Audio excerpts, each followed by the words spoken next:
اللہ ताला ने फरिश्तों को हुक्म फरमाया कि वो ज़मीन के मुख्तलिफ हिस्सों से मिट्टी लेकर आएँ। जब फरिश्ते मिट्टी ले आए तो रब्बे कायनात ने बदस्ते कुदरत हज़रत आदम अलैहिस्सलाम को तख्लीक किया और जन्नत में रख दिया। जन्नत में सब फरिश्ते इस मुजस्मे को देखकर हैरान थे।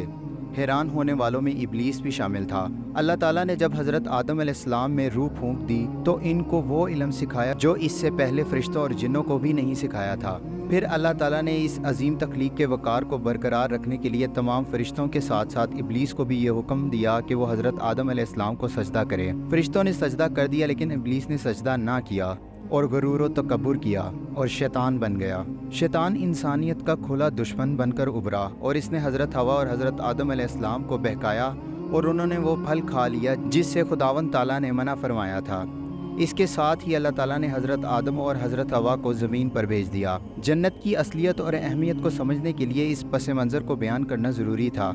इससे ये बात वाज़ह होती है कि इंसान को जिस जगह के लिए बिलखुसूस पैदा किया गया वो ये ज़मीन नहीं बल्कि जन्नत थी। हज़रत आदम अलैहिस्सलाम की इस दास्तान का जिक्र आज दुनिया के तमाम मज़ाहिब में मिलता है। बनी नौ इंसान की तख्लीक कोई आम बात नहीं थी। इसकी तख्लीक जन्नत के एतबार से की गई थी। शायद यही वजह है कि इसको अशरफुल मखलूक़ात का दर्जा दिया गया। आज कई हज़ार साल गुजरने के बाद भी इस जदीद दौर में ये मुशाहिदात और तहकीकात जारी हैं कि आखिर इंसान क्या है और इसे पैदा ही क्यों किया गया और इसकी पैदाइश का मकसद क्या था। इस जदीद दौर में इस बात पर तहकीकात, मुशाहिदात और तजर्बात किए जा रहे हैं कि इंसानी दुनिया से बाहर भी इंसान जैसी कोई मखलूक आबाद है और इस मखलूक को एलियंस कहा जाता है। मगर हकीकत यह है कि दरअसल इस खित्ता अर्ज़ पर एलियंस हम इंसान ही हैं। हाल ही में अमेरिका के एक प्रोफेसर ने एक किताब लिखी है जिसका नाम है इंसान इस ज़मीन का नहीं है, ह्यूमन्स आर नॉट फ्रॉम अर्थ। इस किताब में इसने बहुत से हैरत अंगेज़ इंकशाफात किए हैं। इस प्रोफेसर का नाम एलिस सिल्वर है। प्रोफेसर एलिस कहते हैं कि इंसान बज़ाते खुद इस कुर्रे ज़मीन पर एक एलियन मखलूक की हैसियत रखता है। प्रोफेसर एलिस एक PhD डॉक्टर हैं और वो किसी मज़हब पर यकीन नहीं रखते। वो अपनी किताब में लिखते हैं कि इंसान इस ज़मीन का बाशिंदा नहीं है। प्रोफेसर एलिस का कहना है कि इंसान की तहलीक बहुत ही लाडली मखलूक के तौर पर की गई है। इसकी जिसामत इस तरह की है कि ये ज़्यादा मेहनत मुशक्क़त की आदी नहीं है। मतलब इंसान जिस जगह की मखलूक है वहाँ इसे बिल्कुल मेहनत मुशक्क़त नहीं करनी पड़ती होगी। डॉक्टर एलिस मज़ीद लिखते हैं कि इंसानी जिस्म के खद्दोखाल इस तरह के हैं कि वो इस ज़मीन के माहौल और आबो हवा से बिल्कुल मुताबिकत नहीं रखते। इस बात को समझने के लिए वो जानवरों की मिसाल देते हैं कि जानवर इस खित्ते अर्ज़ की मखलूक हैं, इसलिए इनके जिस्म का दर्जा हरारत मौसम के मुताबिक तब्दील हो जाता है। इन जानवरों को इंसानों जैसी खतरनाक बीमारियां नहीं होती, जबकि इंसान की सेहत पर मौसम तब्दील होने पर अच्छा खासा फ़र्क पड़ता है। डॉक्टर एलिस लिखते हैं कि जिस माहौल में इंसान की तख्लीक की गई है और जहाँ वो पहली बार रहा वो जगह बहुत ही पुरसकून और आरामदेह थी। इस जगह इंसान को खाने के लिए ज़रा भी मेहनत और मुशक्क़त नहीं करनी पड़ती थी। इंसान की नाजुक मिजाजी और आराम परस्त तबीयत से मालूम होता है कि ये बहुत ही VIP जगह पर रहता था, जिसका माहौल भी इसकी ख्वाहिशात के मरहूने मिन्नत था। डॉक्टर एलिस का मानना है इंसान को किसी गलती की पादाश में इस ज़मीन पर भेजा गया है। जिस ज़ात ने इसे यहाँ भेजा है वो बहुत ताकतवर है और वसी है। वो इस कायनात को कंट्रोल कर रही है और इसके कंट्रोल में तमाम सितारे और सियारे हैं। चूँकि प्रोफेसर एलिस का मानना यह है कि इंसान को किसी गलती के एवज़ इस ज़मीन पर भेजा गया है तो इस ज़मीन को वो एक जेल से तशबीह देते हैं जिसके चारों तरफ पानी है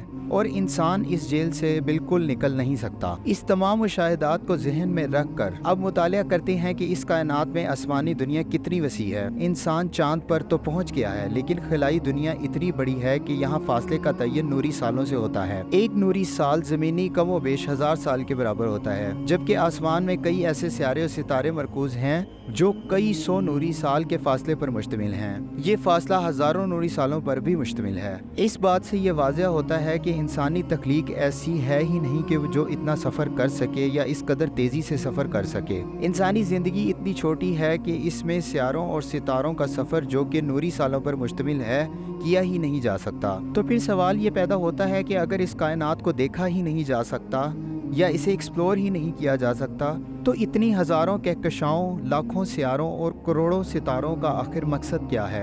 ये एक मुशाहिदा है कि ये तमाम सियारे और कायनात के सितारे दरअसल मरने के बाद की दुनिया है जहाँ ज़िंदगी में जाना मुमकिन नहीं है। दूर दराज की ये सितारे जन्नत के वो दर्जे हो सकते हैं जिस पर ना तो आज तक कोई इंसान पहुँच पाया और ना ही कोई जिन और ना ही कोई मशीन। ये क्या हैं और कैसे हैं ये कोई नहीं जानता। इनमें क्या क्या नेमतें रखी गई हैं इसे ना तो कभी किसी आँख ने देखा है और ना ही कभी किसी ने सोचा है। और यही इरशाद अल्लाह ताला भी कुरान करीम में फरमाता है कि हमने जन्नत में ऐसी ऐसी नेमतें रखी हैं जो आज तक ना तो किसी कान ने सुनी और ना किसी आँख ने देखी और ना किसी दिल पर इसका गुमान गुजरा।